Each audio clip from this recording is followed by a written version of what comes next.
ارے حضرت، کون سے قافلہ توحید کی بات کر رہے ہو جس کی لیڈ محمد حنیف صاحب کر رہے ہیں؟ وہ کہتے ہیں پورا خاندان یوسف علیہ السلام کے سامنے سجدہ ریز ہو گیا اور ان کے ماننے والے کہتے ہیں ہاں سب کچھ ٹیکا، گھٹنے ٹیکے، ماتھا ٹیکا، سب کچھ ٹیکا۔ امیر حضرت کہہ رہے ہیں کہ اللہ تعالیٰ نے اپنی ایک صفت عیسیٰ علیہ السلام کو بطور معجزہ دے دی اور اس کے اوپر دلائل دے رہے ہیں۔ کون سے قافلہ توحید کی بات کر رہے ہیں؟ پھر حضرت اور آگے بڑھے اور کہنے لگے کہ اللہ تعالیٰ جب چاہے جس کو چاہے اپنی صفت دے دے۔ کون سے قافلہ توحید کی بات کر رہے ہو؟ یہ قافلہ لٹ چکا، ایمان کی متاع لٹ گئی، اور اس سے بڑا نقصان یہ ہے کہ احساس زیاں جاتا رہا، احساس زیاں جاتا رہا۔ باقی وہ جو کسی نے پوسٹ ایک بنائی ہے جو میں نے شیئر کی ہے، وہ ایک علمی انداز سے کسی نے بنائی ہے کہ قرآن سے ایک نتیجہ نکالا جاتا ہے کہ لوگوں کی مخالفتوں سے مت گھبراؤ، اللہ تعالیٰ اپنے منصوبے پائے تکمیل تک پہنچاتا ہے، اور اللہ کا منصوبہ یہ جو اس توحید کی دعوت اٹھی ہے اس خطے سے، اللہ تعالیٰ اس کو تکمیل تک پہنچائے گا اور کوئی اس کا راستہ نہیں روک سکے گا۔ بالکل یوسف علیہ السلام کے ساتھ جو معاملات ہوئے ہیں اس صورت کا یہی پیغام ہے کہ جتنی مرضی مخالفتیں ہوں، اللہ تعالیٰ اپنے منصوبے کو پایہ تکمیل تک پہنچا کے رہتا ہے۔ تو یہ اللہ کا ایک منصوبہ ہے، اس توحید کی دعوت کو انشاءاللہ پوری دنیا میں پھیلائے گا۔ اس کو راستہ روکنے کے لیے لوگوں نے کوششیں کی ہیں، ہر ایک نے کوشش کی ہے۔ سب سے پہلے بڑی کوشش جو ہوئی ہے وہ جو ڈاکٹر صاحب کا اپنا ایک کزن تھا اس نے کی تھی، کمال عثمانی نے، کتنی مساجد لے کے، کتنے لوگوں کو لے کے علیحدہ ہو گیا تھا کہ توحید کی بات رکی تھی۔ پھر دوسری کوشش کی امیر بادشاہ اور عبد القادر سومرو اور پھر ہادی اور ڈاکٹر بشیر اور پھر یہ بخت زادہ، پھر ان سب لوگوں نے جو کوششیں کی ہیں کیا یہ کامیاب ہوئی ہیں؟ اس کے بعد آخری کوشش اس دور میں یعنی محمد حنیف نے کی۔ ان کے ساتھ جتنے یہ لوگ تھے آپ جیسے لوگوں کے کندھوں پر بندوق رکھ کے اس نے ایمان خالص کا خون کرنے کی کوشش کی۔ خلیل الرحمان جیسے مولوی اس کو مل گئے، عتیق الرحمان جیسے اور کتنے لوگ مل گئے۔ تو کیا یہ کوششیں ان کی کامیاب ہو جائیں گی؟ اس سے پہلے بھی ان کے اوپر شیطان کا وار ہوا تھا یا نہیں ہوا تھا؟ تم اس کے گواہ ہو یا نہیں؟ مسجد میں کھڑے ہو کے روسٹم کے اوپر انہوں نے توبہ کی تھی یا نہیں کی تھی کہ میرے اوپر شیطان کا وار ہوا تھا؟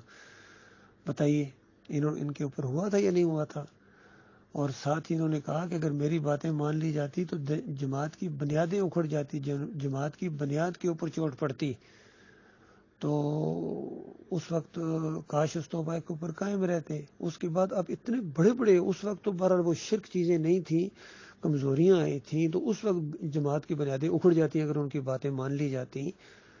تو اب تو شرک آ گیا ہے، اب شرک کی جو ان کی باتیں وہ آپ مانو گے تو جماعت قائم ہے، آپ کا توحید کا قافلہ رواں دواں ہے پوری طرح۔ حالی کی وہ نظم آپ لوگوں کے اوپر فٹ آتی ہے، محمد حنیف اور آپ جیسے لوگوں کے اوپر، کرے غیر بت کی پوجا تو کافر، کواکب میں مانے کرشمہ تو کافر، مگر مومنوں پر کشادہ ہے راہیں، پرستش کریں شوق سے جس کی چاہیں۔ ان مومنین کا ایمان جاتا ہی نہیں ہے، چاہے مزاروں کے سامنے جھکیں، چاہے علماء کو اللہ کے مقابلے میں اپنا رب بنا لیں، نبیوں کو سجدے کرائیں، اللہ کی صفت بانٹتے پھریں، اللہ پر الزامات لگائیں، انبیاء پر الزامات لگائیں، ان کا ایمان جاتا ہی نہیں ہے، مگر مومنوں پر کشادہ ہے راہیں، پرستش کریں شوق سے جس کی چاہیں، شہیدوں سے جا جا کے مانگیں دعائیں، نہ ایمان میں کچھ فرق اس سے آئے، نہ توحید بگڑے نہ ایمان جائے، اس طرح جو کسی نے کہا ہے، پوری طرح یہ بات ان کے اوپر فٹ آ رہی ہے۔ باقی ساتھ دے لو ان کا دفاع کر لو، چند دنوں کی یہ بات ہے، کل قیامت کے دن ان کا کون دفاع کرے گا؟ اور اس وقت جب ان کے ساتھ ہمیشہ کی آگ کے اندر رگڑے جاؤ گے، اس وقت پتہ چلے گا تمہارا خیر خواہ کون تھا اور تمہارا اصل دشمن کون تھا۔ باقی توحید کی دعوت جب بھی اٹھی ہے، ایمان خالص کی دعوت جب بھی اٹھی ہے، یہی ہوا ہے نبی علیہ السلام کے ساتھ یہی ہوا ہے۔ اب تم کہو گے تمہارا فہم ہی اصل میں اتنا کہ آپ نبی علیہ السلام کو اپنے ساتھ ملا رہے ہیں یا اپنے آپ کو ان کے ساتھ ملا رہے ہیں، تو بتائیں کہاں سے ہم دلائل لائیں گے جب نبی علیہ السلام کے اوپر کذاب، جھوٹ اور دیوانہ اور مسحور اور الزامات کی بچھاڑ کر دی تھی اس مشرک قوم نے؟ تو جو بھی قیامت تک جو بھی توحید کی دعوت اٹھائے گا، ایمان خالص کی بات کرے گا، کفر بالطاغوت کرے گا، اس کے اوپر اس طرح کے الزامات لگیں گے، اس کے اوپر الزامات لگیں گے۔ آپ جب اس طرح کی باتیں کرتے ہیں تو یقین کیجئے مجھے اور زیادہ یقین آ جاتا ہے کہ بالکل ہمارا راستہ حق ہے اور آپ لوگ بالکل باطل کے اوپر ہیں اور آپ سنت اختیار کر رہے ہیں مشرکین مکہ کی۔ ذرا غور کرو، کیا مشرکین مکہ نے نہیں کہا تھا کہ نبی صلی اللہ علیہ وسلم اور ان کے ساتھیوں کے ساتھ بالکل بات چیت نہیں کرنی ہے، حقہ پانی بند، سوشل بائیکاٹ؟ یہ مسلمانوں نے کیا تھا یا مشرکین نے کیا تھا؟ ہر دور میں مشرکین اسی طریقے سے کرتے ہیں۔ اب ہم تو آپ لوگوں کے ساتھ بات چیت کرنا چاہتے ہیں اور آپ لوگوں کے امیر نے حکم دے دیا کہ کوئی ان سے بات چیت نہیں کرے گا، بائیکاٹ۔ تو کس کی سنت ہے یہ؟ تو یہ محمد حنیف کی باتیں آپ مانتے ہیں، اللہ اور اللہ کی کتاب کے مقابلے میں مانتے ہیں، اور اس انداز سے ان کی بندگی ہو رہی ہے، ان کو اللہ کے ساتھ شریک ٹھہرایا جا رہا ہے، ان کو رب مان لیا ہے آپ نے۔ اس وجہ سے آپ کو تکلیف ہوتی ہے جب ہم رد طاغوت کرتے ہیں، تو آپ کو تکلیف ہوتی ہے کیونکہ آپ طاغوت کے پرستار ہیں، آپ طاغوت کے راستے میں اپنی توانائیاں، یہ جو آپ کی انگلی ہل رہی ہے نا، یہ طاغوت کے راستے میں ہل رہی ہے، کاش یہ اللہ کے راستے میں ہلے۔ تو یہ معاملہ ہے بھائی، چند دنوں کا معاملہ ہے، تمہیں پتہ چل جائے گا کتنا توحید کا راستہ آپ کا قافلہ رواں دواں ہے۔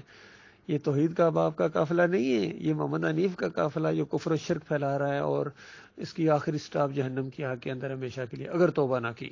ابھی موقع ہے، توبہ کر لو، آپ توبہ کرو، یہ وہ اگر توبہ نہیں کرتے تو آپ توبہ کر کے پیچھے ہٹو نا شرک سے۔ ہم تو آپ کے بھائی ہیں، ہم تو آپ کو بتائیں گے، ہماری ذمہ داری نہیں ہے بات منوانا، یاد رکھیے۔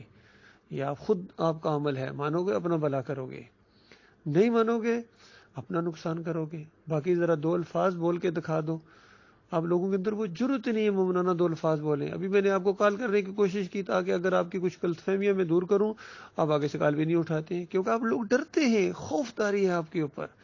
یہ اصل میں جب انسان بدعقیدہ ہو جاتا ہے، مشرک ہو جاتا ہے، تو اس کی یہ کیفیت ہوتی ہے جو آپ لوگوں کی ہے۔ بہرحال دعائی کی جا سکتی ہے بھائی آپ لوگوں کا، اللہ حافظ ہے۔